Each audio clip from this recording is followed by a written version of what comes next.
and I'll facilitate as soon as they're functional again. I'm not allowed to sell books here, but I can facilitate with a publisher. This is a bit loud. In the back of my car, the tailgate of my bakkie. And this I need to say quietly. If we do facilitate directly with the publisher, it's much, much, much less expensive. So. Number two, after the first lecture, an individual came to me. There was a question about Mapungubwe and the rock art around Mapungubwe. And I was fairly vague in terms of my rock art specialist daughter that she could access. There is a person here, and if you can just repeat, it's the Eastwood couple, married couple, archaeologist. He's died a year or two ago of cancer, tragically, but he lived in the Soutpansberg. He lived in Lutrichard or Makado, or Lutrichard or Makado. This name changes all the time. And wrote and did excellent research and wrote about rock art and did rock art around the Soutpansberg. Could you just put up your hand? That is our source of information, rock art Mapungubwe. She also informed me that the Wilton panel, Linton panel, who told me that? Linton panel, you remember? The centerpiece of our crest of South Africa is in fact in the museum. Most of it was taken out, and you can just walk into the museum and see it there intact. That rock art is available. There's some other big ones too. And other nice ones. And as I said, and you'll see if you've ever been in the actual situation out in the field, that they are much better preserved and beautiful, beautiful stuff. So in this terrible stuff that they did to chop out rock art, they actually did quite a good thing in terms of preserving them. And it's climate controlled. And there was something else that somebody reminded me, and information shared, but you can come up with that. What I neglected to say yesterday about Kariki, there's a lot of interest. A lot of people came to me afterwards yesterday and before this lecture talk about Kariki. Just as once I started writing about them, and we have a permanent exhibition, photographic exhibition on Kariki people in Karoo, in the middle of the Karoo.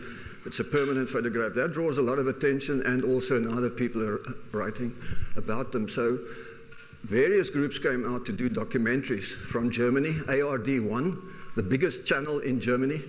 A lot of local channels, they did documentaries, won awards. Journalists came and with or without me, found the Kariki people, took them into town, gave them a beer or two, wrote about them, and won prestigious awards writing about them. Ethel Fugard did his very first Afrikaans play ever, Die Kariki Graf. It was here 2 years ago in Cape Town, and by all accounts, wonderful stuff. He wrote about them. Through a student, an MA student of mine who concentrated, Rihanna Stein, she worked on the Kariki children, wrote the MA. Ethel Fugard in America surfed the internet and found this MA and read about them and thought, we should do a play about them. They've been, the term Kariki people, you'll find for the first time in the most recent edition of Oxford Dictionary. It's become international. And I traveled to Geneva and back, wrote there and went and talked to many people. They have now been officially and formally accepted as a First Nation, internationally accepted and recognized as a First Nation. Now, all of these things, to their benefit and to what extent? Not at all. These people don't go back. They can describe what this individual looked like. They say to me, Mike, meneer, professor, baas, he was bald and he had this color bakkie. And he said, let me take pictures and stuff. But he wrote this very dramatic bit about them, got awards and allocations, acknowledgement and so on. And he said he's coming back and to give them a lot of money for education for their children. Did all sorts of programs. ARD1, the night that documentary was shown in Germany, they had 1.4 million viewers. Not a word from any of these people ever again in terms of benefiting the Kariki people. I'm there next week, back in the Karoo, for a reason that I forgot to mention yesterday. You can't see this very clearly. I don't have a slide of it. This is a Kariki dog. They all look rather similar, the dogs. You can look at this afterwards. And I had geneticists with me, and I had dog researcher specialists with me at one stage, and we all looked at these dogs and thought they're rather special. Short of it is we think it's Canis africanus, descendants of the original African dog. But we don't know, so we need to find out, and a good way to find out is DNA. Here I've got the apparatus, nicely sealed, and we're also going to do the donkeys. You know why this might be true and might be special? Because of the relatively isolated way of life. The itinerants and the isolated mobile community, and they don't intermarry too much, nor do the dogs and the donkeys. One little challenge remains. I had to get a substantial amount of saliva out of the mouth of a donkey and out of the mouth of Canis africanus. Have you seen the teeth of a donkey? And of the dog? Next week. If anybody needs information or can share information with us afterwards, after this week, I mean, I've got my card here. Please feel free to email or to phone or just to communicate. I'll respond. I've been getting good feedback from individuals. There are a lot of specialists in this audience interested in X, Y, and Z, and I love to follow up, and I like to communicate and keep the communication channels open.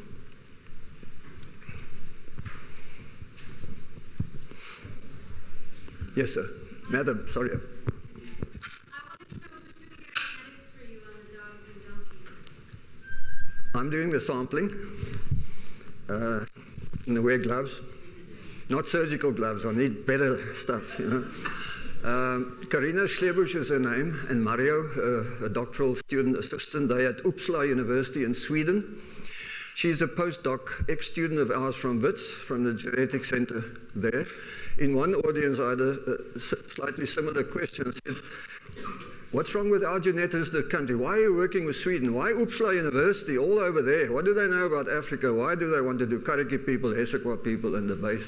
I said, we are working with South African specialists. She's now functioning in Sweden at the moment. They were out here just last year for a couple of weeks, and we sampled this area. As I said, I think yesterday, 163 samples we did in that particular area. It was already dark. There's no campfire this time. And they were sort of huddled together in small little groups, speaking softly to each other, glancing up towards the mountain and the foothills of the Langeberg. They were worried. Some of them were scared. They had been called into town because for weeks now, the mountain and the foothills seemed to be on fire, much like the Western Cape at the moment. Fire all along the crest of the mountain for weeks on end. And not only for weeks, for months. People had been busy in those communities up and below the mountain, rebuilding, redesigning their huts by instruction, making a back exit, which those Maatjies Huise never had, those little houses made of mats, woven mats. They were manufacturing weapons. They were planning to kill off all their stock by instruction. because a prophet, one Jan Perl, had communicated with them. He got this message from his supreme being, supreme power, and he called himself rather modestly, Onze Liewe Heer, our dear Lord. Classically, in anthropology, this was a revitalization movement, sometimes called nativistic movement, sometimes called a culture adjustment movement. More often than not, a response to a situation that they call relative deprivation. This was 1788. Just 1 year before, there was land dispossession. Maybe I should show you where this was. The Drozdy in Swellendam, 25th of October, 1788. There's our friend, the millenarian prophet, Onze Liewe Heer. And the magistrate, the Landdrost of the then Swellendam, gave this instruction that all the farmers must come into town, also the commandos, because there's trouble. These people were almost setting the mountain alight. They were dancing around the fire every night. They were mobilizing.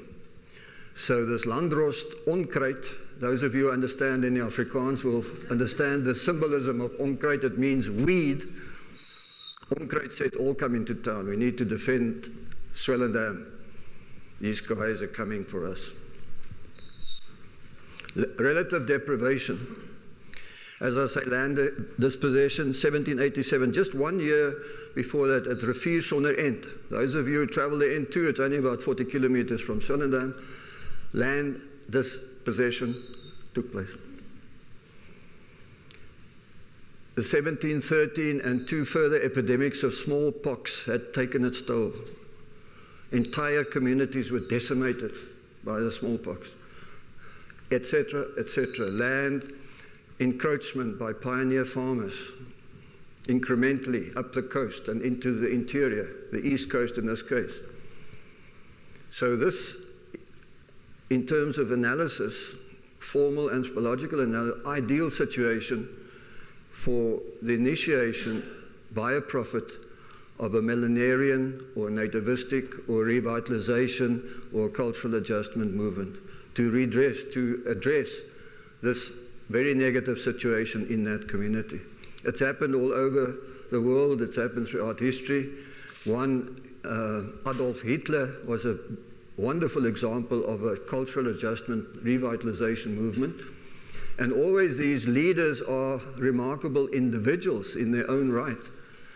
But remarkable especially because they had their finger on the pulse of the feeling and the conditions, the circumstances of their people. They could touch the right nerve and say the right thing. We've got a young politician in this country who is very adept at this. He has his little sound bites without, if I may say so, not much substance, but he's getting the response in hundreds and hundreds of thousands of people. A prophet. I don't know whether he's read into this bit of anthropology, but this is what it is. Okay, fast forward 230 years later. I was lying in bed fast asleep, not sitting around the campfire, and my phone rang. And I answered and said, it's Reggie. I said, Reggie, you know, it's 2 o'clock, and do you realize? Yeah, he knows.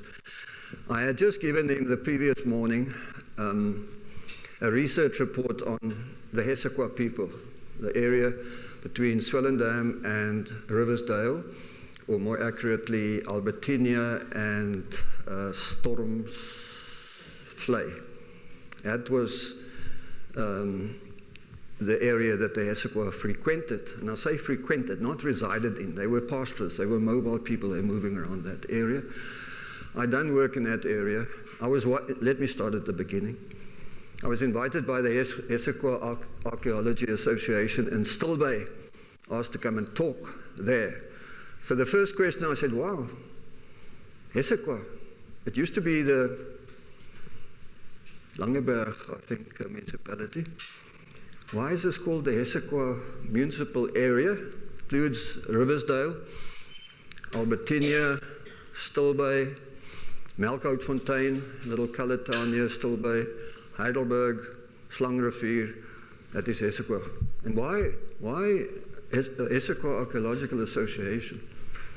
And then I gave the talk and chatted to people and started asking around, and I became intrigued. I wrote, this was a preliminary project, wrote a research report, and 2 o'clock, Reggie phones.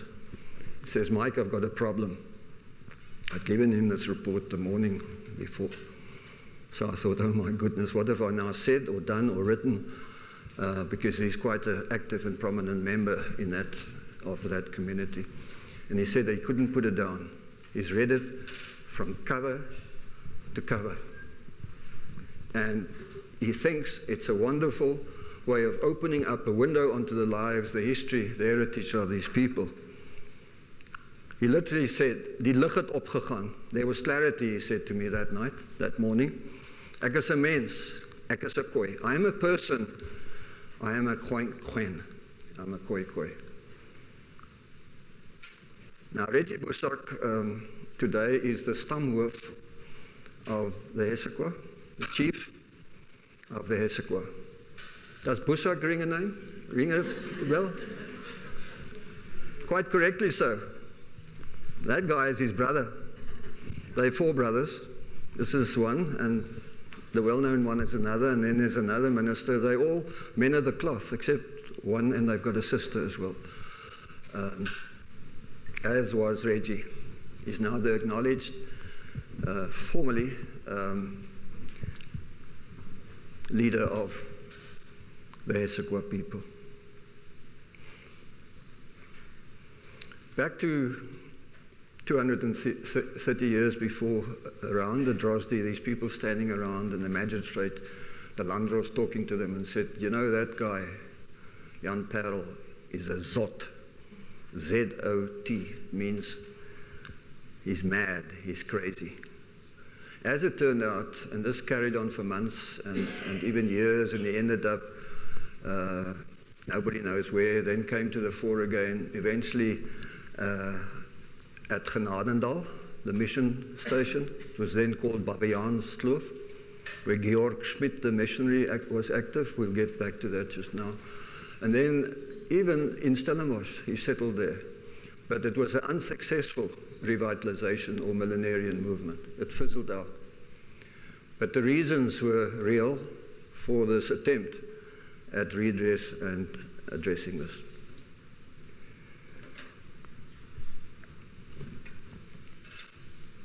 Now, first recorded in Van Riebeeck's Dagverhaal, that's in 1660, when Efat told Van Riebeeck of a certain other tribe called Aquas, which we had never before heard mentioned.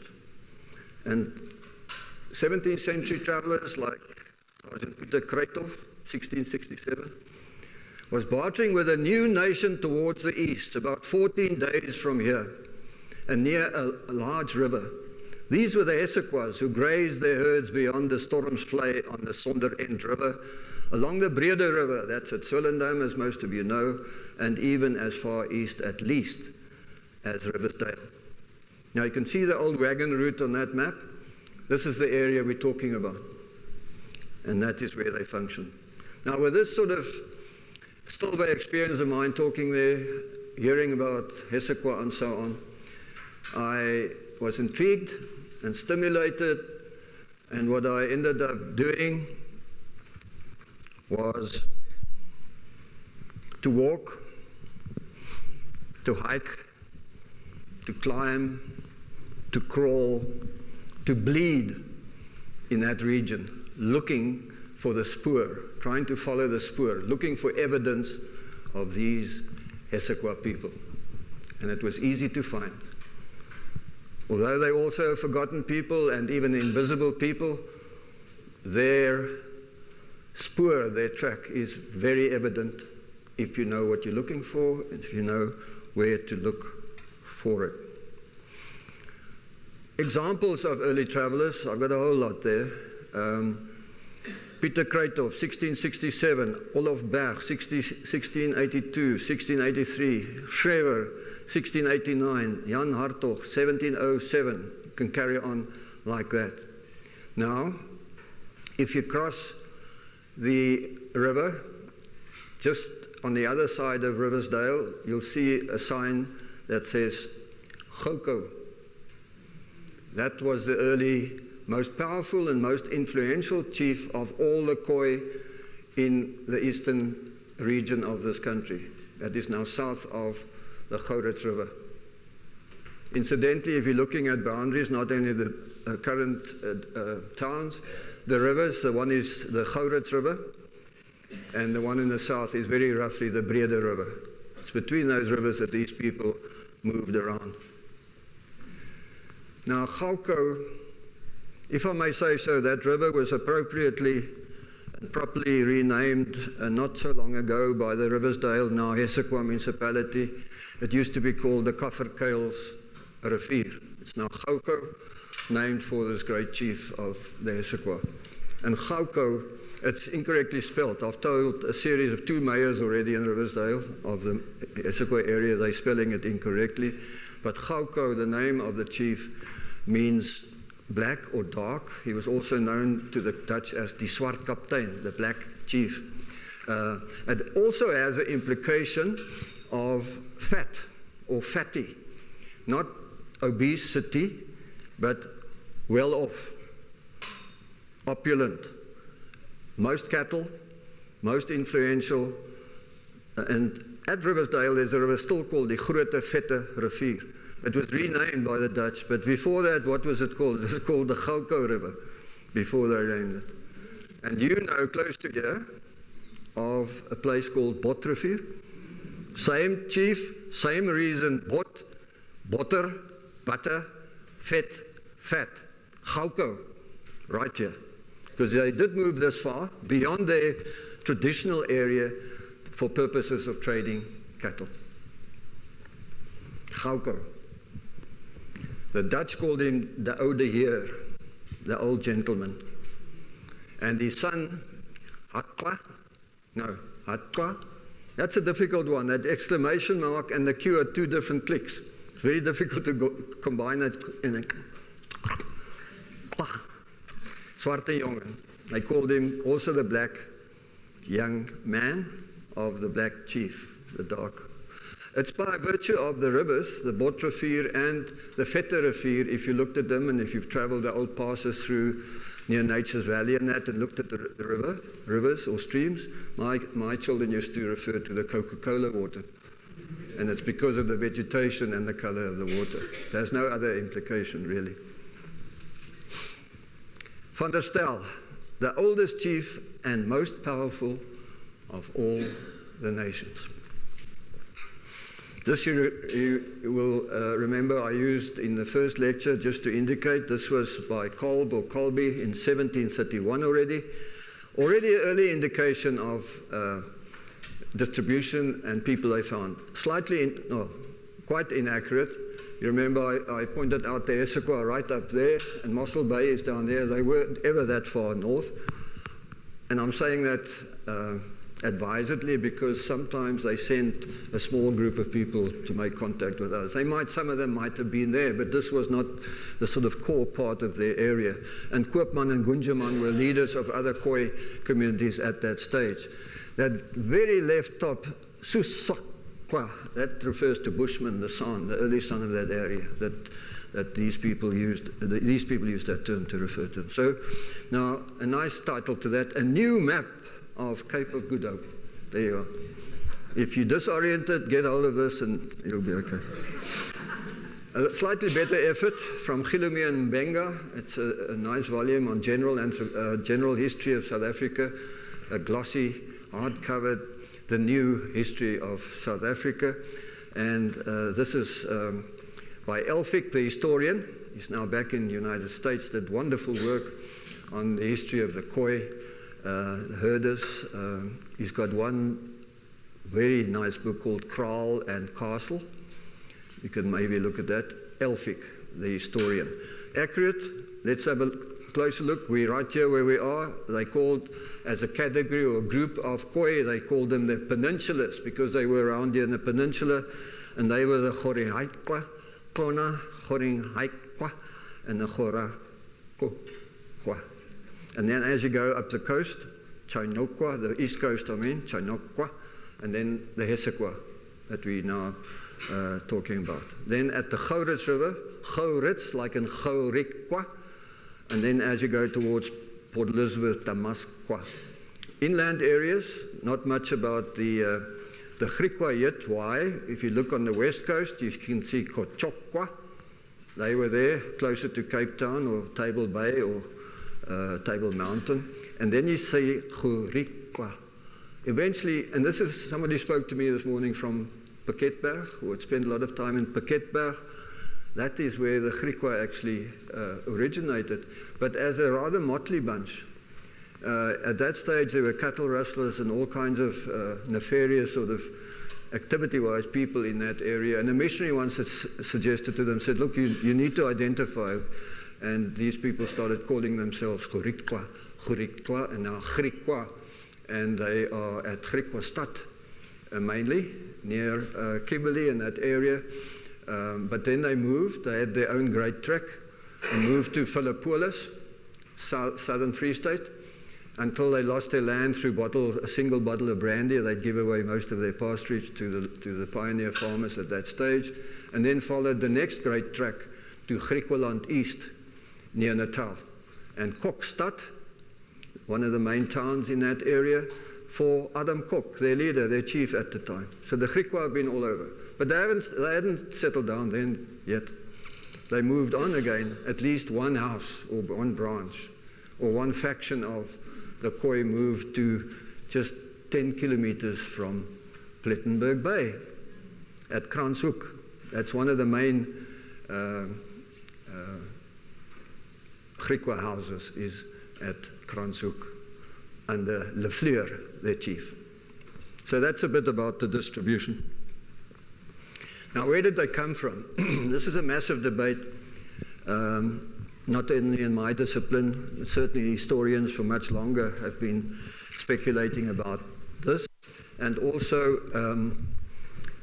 geographers, obviously, in the spatial sense, and then linguists and archaeologists, importantly, and perhaps most importantly, the geneticists came into the picture.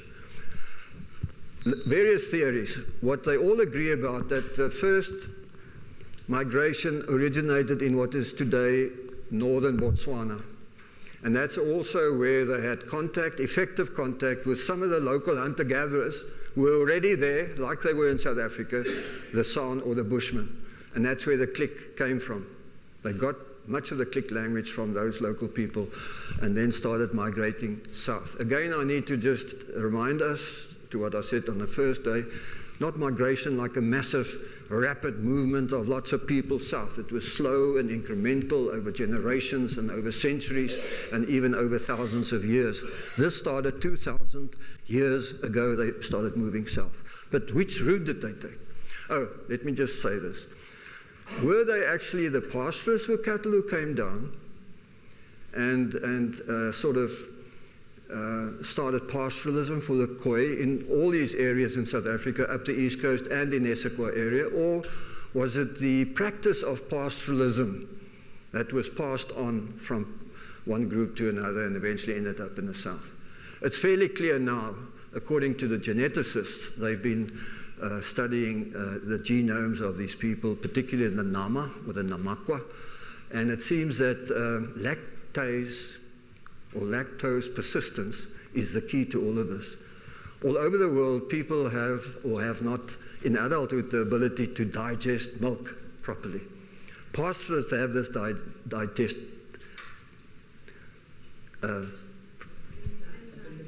ability, enzyme. Yeah.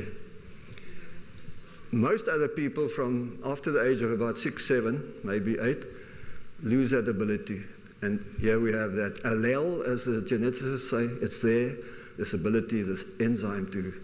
And it seems to be clear now that they were pastoralists who came from northeast Africa to northern Botswana to eventually South Africa. So that other theory of just the practice of pastoralism by contact and interaction with people, you learn about cattle and you learn about stock and you learn to become a pastoralist. That is not it. It was actually the people themselves with their cattle that migrated. But the route now, that East Coast was a very popular one. They said went east and then came south. But what about the pasture and the water for the cattle if they had their cattle with them? It's very dry, very arid area, not really conducive to people with cattle in that area, and particularly also here.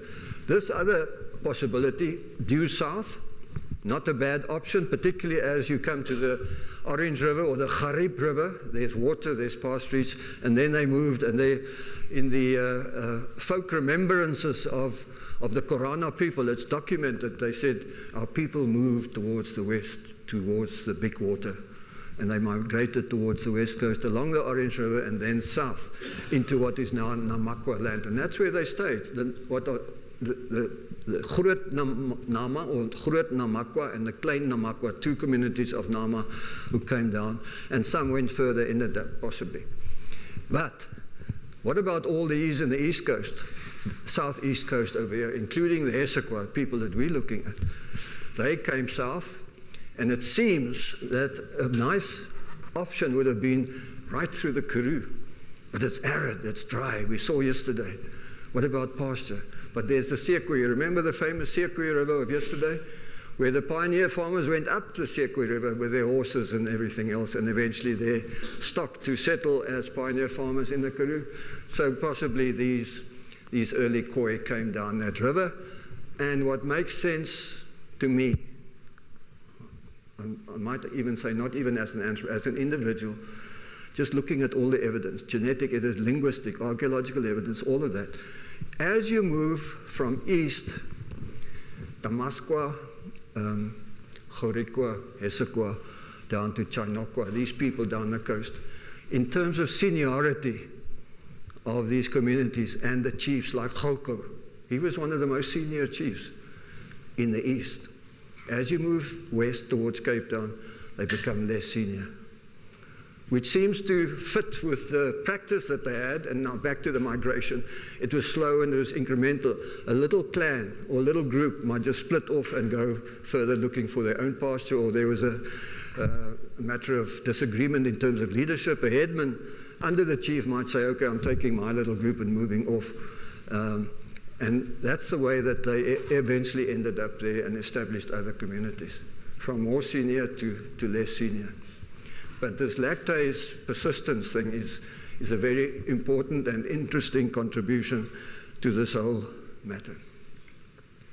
Essequa way of life. Maatjieshuise. And the Maatjies name, like Maatjiesrivier and Maatjiesfontein, it's not just coincidental. That's where you found the palmit, a particular kind of rush. The rushes growing in those rivers is what they used to weave the mats, and the mats they used to make these Maatjieshuise, these houses of woven mats. You can see the framework that they first put up, and in the Namakwa land still today there are a few of these houses remaining around Oukiep and Namabip. I don't know if anybody's traveled there. And I I frequently went to Swellendam to the museum and delved in their archives. And they had a change of management, and there was a new guy there that we met and we discussed, and I shared with him this idea that we should perhaps think of reconstructing some of these Maatjieshuise as a museum display in an open space behind the main buildings. And he says it's a wonderful idea.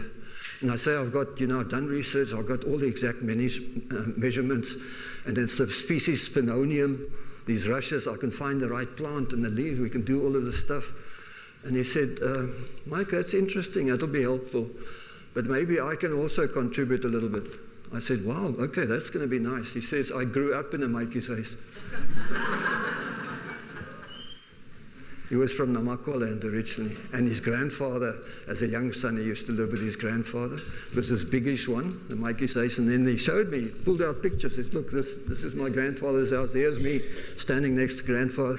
That's the kookhuis, the sort of smoke, black and dark and smaller hut. That's where they cooked, and there we are. So the descendants, like him, are there, and they're becoming more aware of this ancestry and this heritage and becoming proud of this. Swellendam Museum, Drosdy Museum, nice place to visit. Language, we've spoken about all the cliques, picked up, as we say, we suggest from North Botswana, San or Bushman, perhaps a dress, very flimsy kind of dress. You saw the first slide, and this is more or less just covering the essentials, and the karos, skin bit, and so on. And then the Maatjieshuis we saw there and discussed. There's another version. This is an artistic impression of a nice, sedate domestic scene next to a river. Some of the stock around and the Maatjieshuis over there. And the kraal we saw, it was always in a horseshoe shape, where at night they would put the stock, the cattle mainly in the big part of the enclosure, and lesser enclosure, they'd either put the calves or the goats and the sheep overnight. Kinship was patrilineal, from father to son, in terms of inheritance and in terms of succession. Pastoralism, a way of life, of course, and then leadership by virtue of personality, influence, skills, respect, not by virtue of anything else. That's how Gauko became well respected, and his followers in numbers, probably most impressive of most of the Khoi leaders of that time. I have a description of one traveler, Kreitoff, who was moving east, and just as he went over with his whole group, came over the last rise. It was also late afternoon, and they looked down on the Vette River, the river that used to be called Gauko and is now in its lower reaches towards Stilbaai is now again called Gauko. And they looked down. Again, it was late afternoon, early evening, and there was fire, a lot of campfires, but a lot of campfires. He said he saw about 16 to 17 independent kraals grouped around this main kraal of Gauko. Now, if you work at the average of about 100 individuals, we're extrapolating a bit in terms of a domestic unit within a Maatjieshuis, what incidentally was called Huberus, and then calculate thousands of people grouped around Gauko, followed him because of his leadership skills and his influence. And by virtue of that, of course, he had influence over more people than any other chief at that time. And the Dutch at the Cape recognized this. And when they sent emissaries out, they would always say, go to the oude heer, the old gentleman. And he even visited here in the castle once or twice, had an audience with the leadership of the Dutch at that stage. There were skirmishes and battles between the Khoi and the San Bushmen at that stage, but not of a serious nature, but there were several other, you can classify them as wars between the Dutch and the Khoi. But again, in terms of fatalities, this is the way they measure the degree of a particular skirmish of a war. They say so many people were killed on this side, so many people.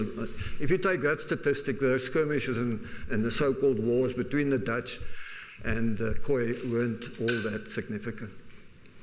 The smallpox, the first of which was in 1713, was much, much, much more severe, devastating. Devastating. Entire communities were just wiped out. They had no resistance. It came by way of a ship. I had the name of the ship here somewhere, here in Cape Town, with dirty washing from the east. And that's where they contracted this smallpox. And it spread like wildfire up the coast and towards the Indian. Some individuals fled towards the interior, but many communities never escaped. They were just wiped out totally. Some of them ended up in the Karoo. And by oral tradition and so on, it's very clear, or almost clear, that some of them ended up as Kariki people as well, who came from these parts, fleeing the smallpox. The first, the second, and the third epidemics at that stage. Now, beliefs and rituals. This Chui Huap was the creator. He ensured posterity, and you had to have good relations, keep your situation with him in good stead. And then there was one, I don't have that listed here, just called Gaunap. He was evil, and he called sickness, and you need to tread very carefully as far as he was concerned. And then there's that nice one, Haitzi Aibub. He was a folk hero, a kind of magician. He did all these wonderful things unexpectedly. He was a nice guy, exciting guy, adventurous sort of person, nice to have around here somewhere. To the extent that for him, and particularly also for the Chui Huap, the creator, people would walk from A to B, and you could see it in some places still, except for the canola and the wheat fields that have been cleared. Now there are these massive piles of stone that the farmer took out because it causes damage to his plow. It's very, very stony sort of area. You know, you've got all these pebbles all over that, from Caledon up towards the area that we're talking about.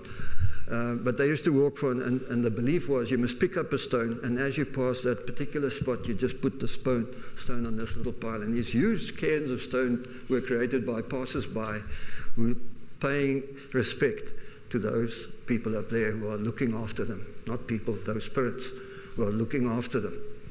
But now it's confusing. You walk and crawl and bleed in that area looking for evidence, the spoor of the people.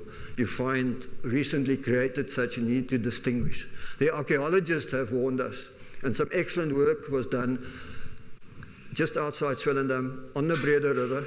We'll see, I think, an example of that just now by archaeologists. And what they warn us about, you need to be so sensitive. Pastoralists, in terms of where they stay, that sort of place is ephemeral. They come and they go. They don't leave all that much evidence because they don't stay in a particular place. And they pick up their house and they go. They don't leave it behind. That was a wraparound. The maikis they would put on a pile on the back of the oxen, and also sometimes the supporting structure, and they'd go away. But in the vegetation with aerial photography and so, I mean, if you've had a cattle kraal, that space between this half circle of huts, from up there, even the canola and the wheat and the ordinary vegetation just looks slightly different because of many, many generations of cattle being kept in that particular place. The evidence is there, but it's not as explicit, not as easy to find as most other settlements of most other people, but exciting stuff. By an early traveller again, the reel, the Khoi people's reel. The original reference to that was Hotnos reel, also because of the terminology that was current then. Maybe I should just talk about that particular. We've got a little slide on terminology just now, but when the Dutch arrived on the shores of South Africa, they met up with these people, and they actually always received in quite a friendly sort of way. And they heard the people talk, and some of the early Dutch writers said they don't have a language, they gaggle like geese. It's just it's not a language at all, they can't communicate. We use sign language because they make all these funny noises. And then other Dutch came and wrote and said, no, this language of theirs is like that of a stutterer, a hakelaar, stutterer. In Dutch, a stammerer. So they called them Hottentot. Yet another story is because, and when they invited these people in a friendly way, say, welcome to our surroundings, and eventually the Dutch said, wow, you've got nice cattle, I'm interested in those fat cattle and stuff. They would do a dance, a welcoming dance that went called them Hottentot. So the derogatory stigma attached to Hottentot and Hottentot is really not justified. if this was the true reason for the use of the word Northern, actually quite a positive thing, referring to a song, a welcoming song by the hosts to the visitors from Europe. But they did the dance. This was a traditional dance. There were small villages like Slangervier. I'll refer to that again now. That's near Heidelberg, just off the N2. I could still find the clay surfaces that they made specially. And during full moon, I would go out and dance the reel, the Koya reel. And early travelers sketched them dancing. This is only one slide of many. And what some people attempted to do, you might remember or not, the early cartoons or the early movies, they actually sketched a human being in a certain position, and then the next position, and then the next position, or this position and that position. And if you have all of those and you project it, you actually get a movement. And they try to recreate this reel dance, and fairly successfully, because accompanying the sketch, this particular recorder or artist also put a sound like O, A, E, U, O, A,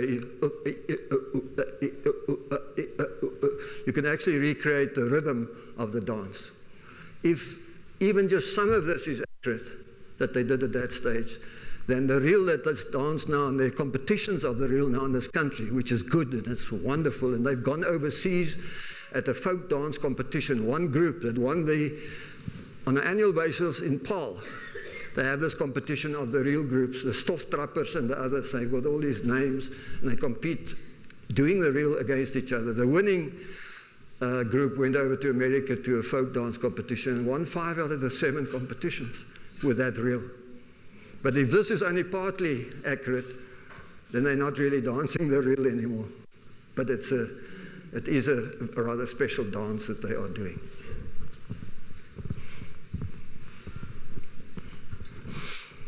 Now, decline and decimation, but let me just, stock. They were enticed, of course, by trinkets, particularly metal, copper, and eventually alcohol, and let go of their cattle in ever-increasing numbers, to the extent that the chiefs lost their authority, their power, with their depleting stocks, even Gauko, although the worst of that was to come after he'd passed on. And then, of course, colonial encroachment. The farmers just started moving into the interior and up the west coast, and also up this east coast of ours, as it were. And then, of course, the effect of missionaries, if I may say so. And let me give you an example. I was at a workshop last year at Genadendal, Baviaanskloof, a mission station.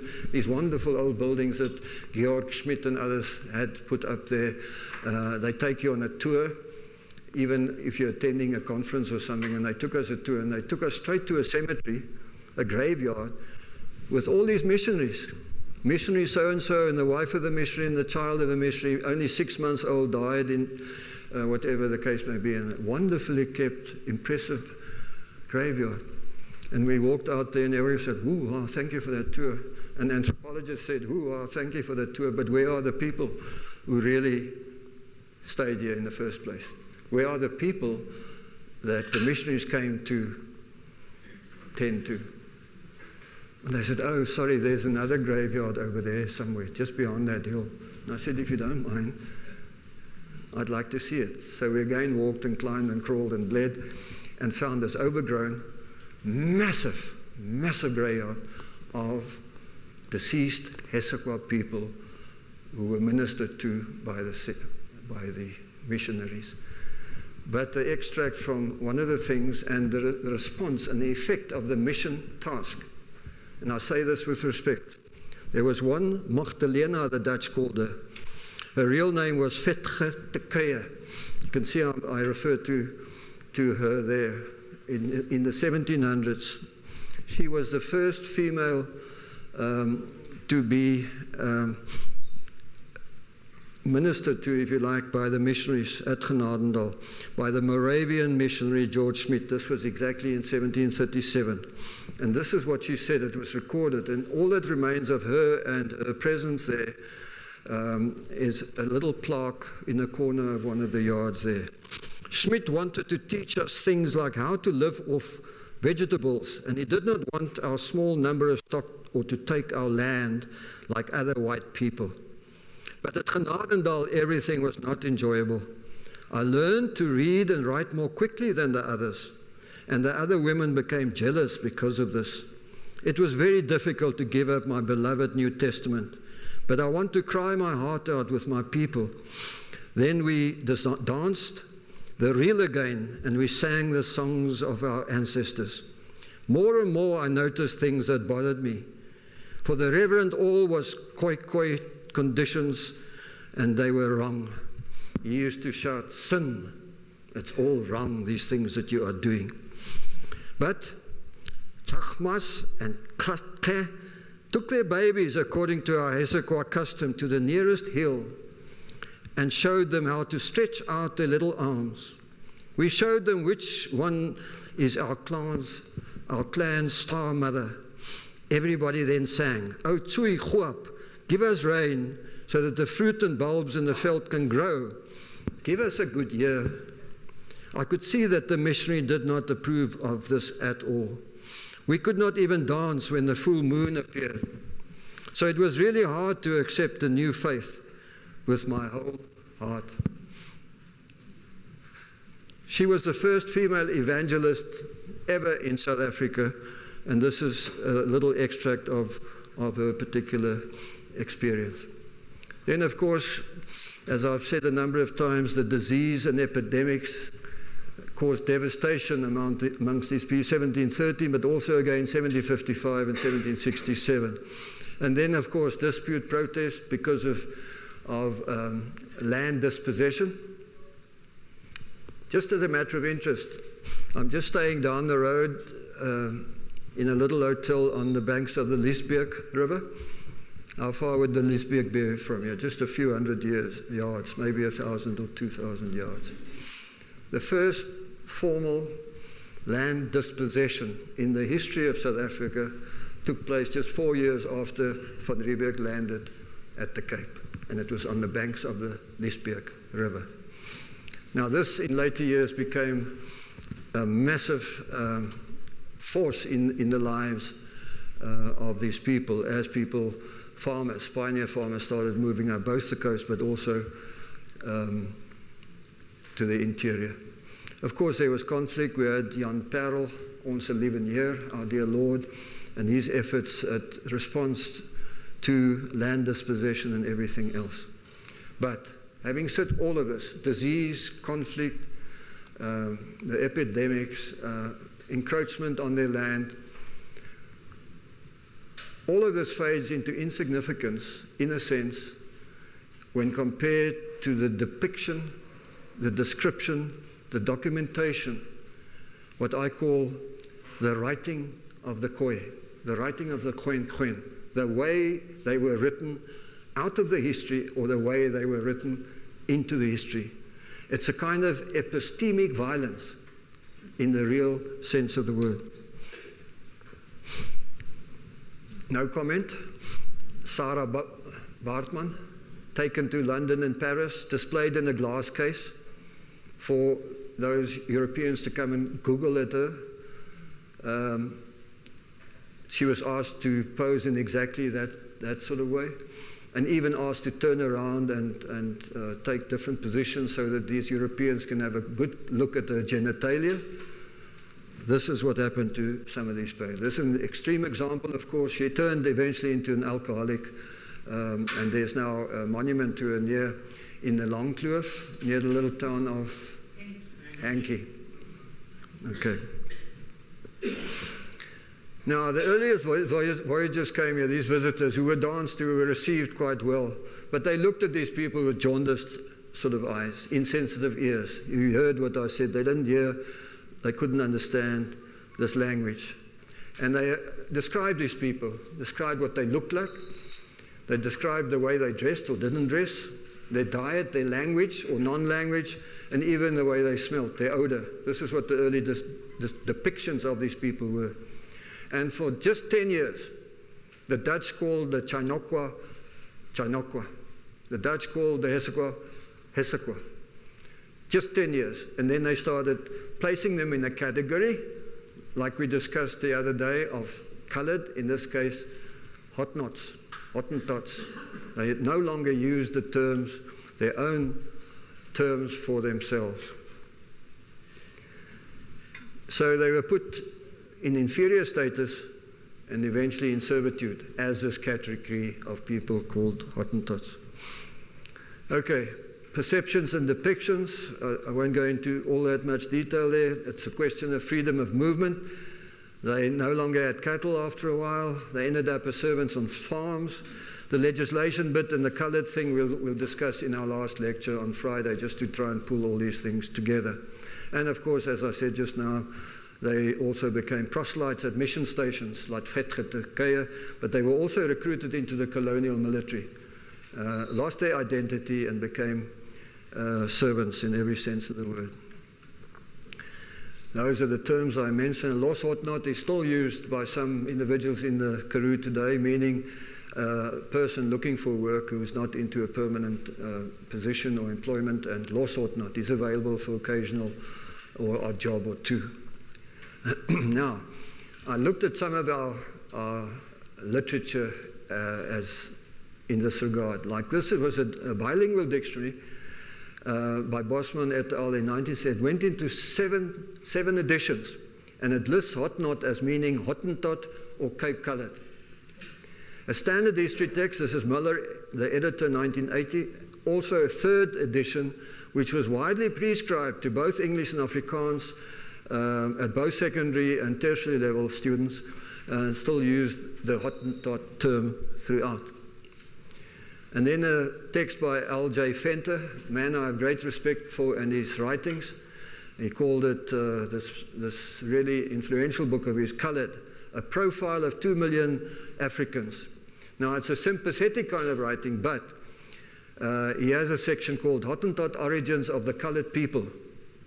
And then he says, the local inhabitants which the Dutch found at the Cape were generally a disappointing lot.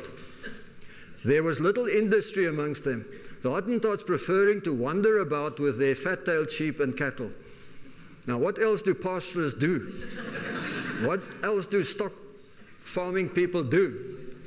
Unless they have somebody to do it on their behalf, which is what incidentally, ironically, and tragically ended up.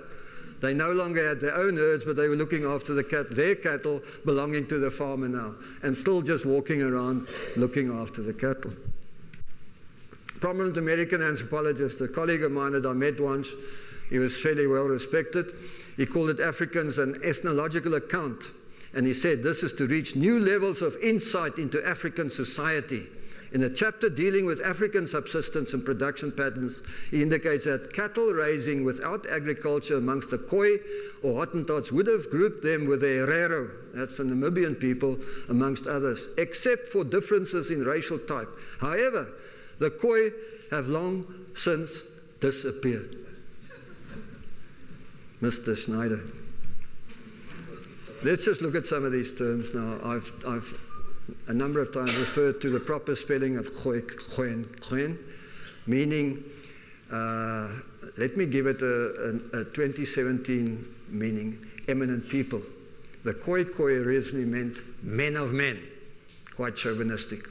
Now, if you're going to use then from that Khoi, men, or man, if you're just using Khoi, and then the son that people now seem to prefer, the media, it's out there in the public domain.